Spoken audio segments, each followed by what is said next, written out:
بسم اللہ الرحمن الرحیم۔ سیدہ فاطمۃ الزہرا کی کہانی کا اگلا حصہ۔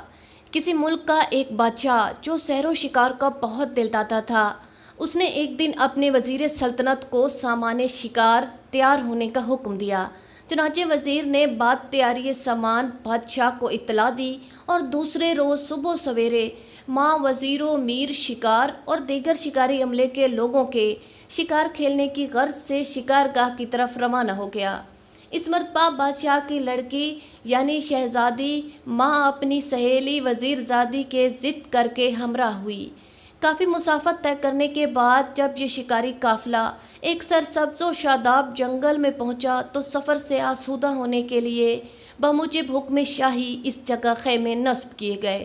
باورچی خانے کا عملہ کھانے پکانے کے انتظام میں لگ گیا اور کچھ لوگ سفر کی تھکان کی وجہ سے خیموں کے باہر ہی لیٹ گئے کہ اتنے میں خلاف امید اس زور و شور کے ساتھ آندھی چلی کہ اس نے بڑے بڑے تناور درختوں کو زمین سے اکھاڑ کر پھینک دیا۔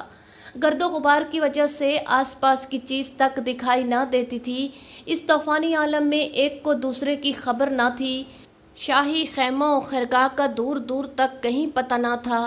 جب آندھی کا زور کچھ کم ہوا اور منتشر شدہ لوگ یکجا ہونا شروع ہوئے تو اس وقت شہزادی اور وزیر زادی کی تلاش سرعت کے ساتھ کی جانے لگی، جن کا کہیں پتہ نہ تھا۔ بادشاہ اور وزیر دونوں محبت پدری سے بےتاب ہو کر دونوں لڑکیوں کی تلاش میں بذات خود منہمک تھے، لیکن بہت دوڑ و دھوپ کے بعد بھی کامیابی نہ ہوئی اور بالآخر بادل نخواستہ دارالسلطنت کی طرف واپس لوٹنا پڑا۔ محل سرا میں اس خبر سے کوہرام مچ گیا جس میں رعایا بھی شامل تھی۔ اتفاق وقت کہ بادشاہ اور اس کے شکاری عملے کے واپس جانے کے بعد ہی سرحدی ملک کا دوسرا بادشاہ اسی مشترکہ جنگل میں شکار کھیلنے کے لیے آیا۔ شکار کے دوران اس بادشاہ پر پیاس غالب آئی، چنانچہ اس نے اپنے وزیر کو پانی لانے کا حکم دیا، مگر پانی کا ذخیرہ جو قافلے کے ہمراہ تھا ختم ہو چکا تھا۔ چنانچہ وزیر پانی کی جستجو میں کھڑا ہوا اور ایک پہاڑی کی چوٹی پر آبادی کا پتہ لگانے کے واسطے جا پہنچا کہ وہاں اس کو دو حسین و جمیل لڑکیاں نظر آئیں۔ یہ لڑکیاں وہی گم شدہ شہزادی اور وزیر زادی تھیں اور اپنے والدین اور قافلے والوں سے جدا ہو گئی تھیں۔ چنانچہ یہ لڑکیاں جب اپنے والدین سے جدا ہو کر پہاڑ پر پہنچیں تو بہت زیادہ پریشان ہوئیں۔ ظاہر ہے کہ اس وقت ان کی کیا حالت ہوگی۔ دونوں لڑکیاں اس الم انگیز اور بظاہر دائمی جدائی سے اس قدر روئیں کہ بے ہوش ہو گئیں۔ عالمی غشی میں دیکھا کہ ایک بی بی نقاب پوش تشریف لائیں اور نہایت شفقت سے فرماتی ہیں کہ لڑکیوں تم ہراساں مت ہو، نیت کر لو کہ جب ہم اپنے والدین سے مل جائیں گے تو اس وقت ہم جناب سیدہ فاطمۃ الزہرا کی کہانی سنیں گے۔ لہٰذا ان دونوں لڑکیوں نے حسب ہدایت معظمہ منت مانی۔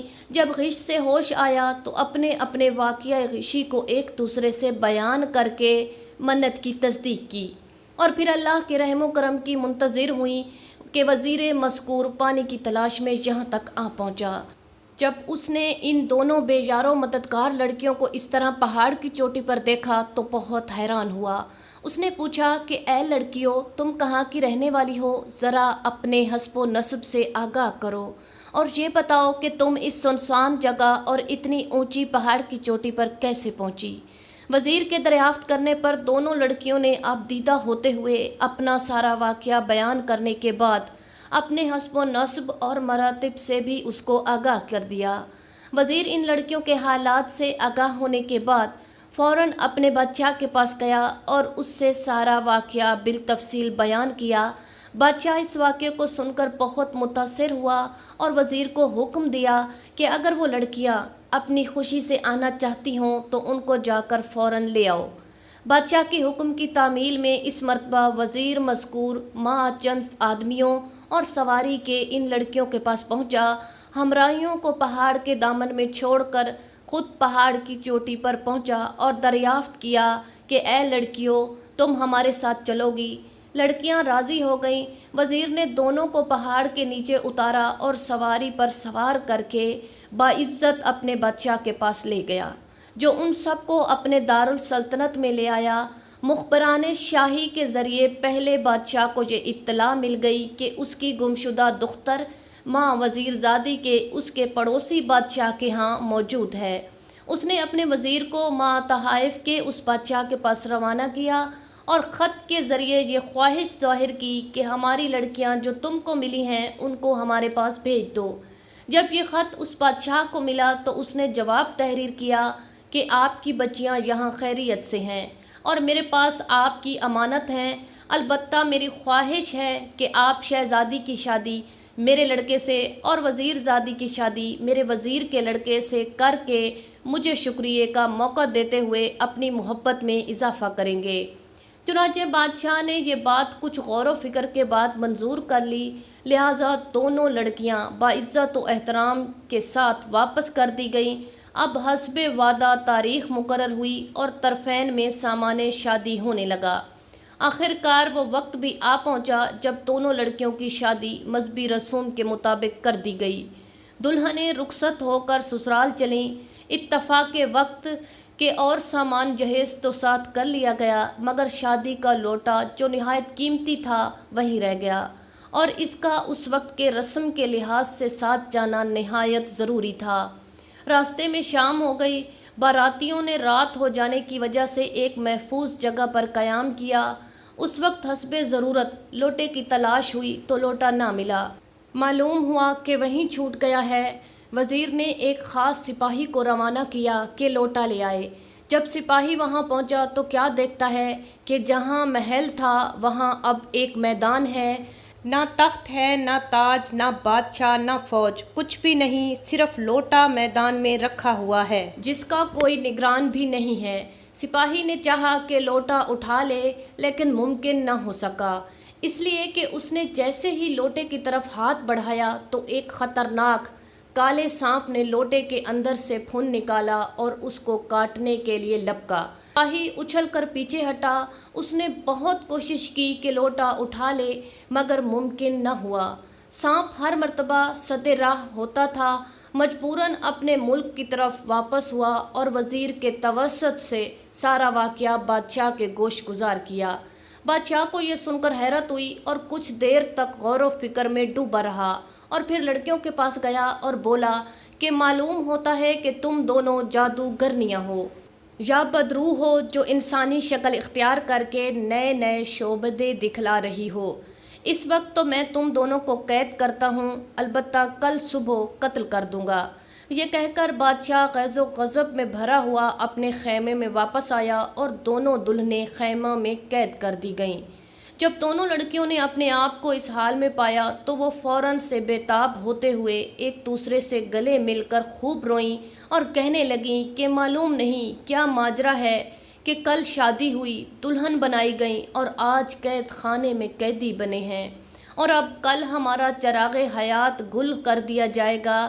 خداوند کریم معلوم نہیں کہ ہم لوگوں سے کون سا ایسا گناہ سرزد ہوا ہے جس کی پاداش میں ہم کو یہ سزا مل رہی ہے۔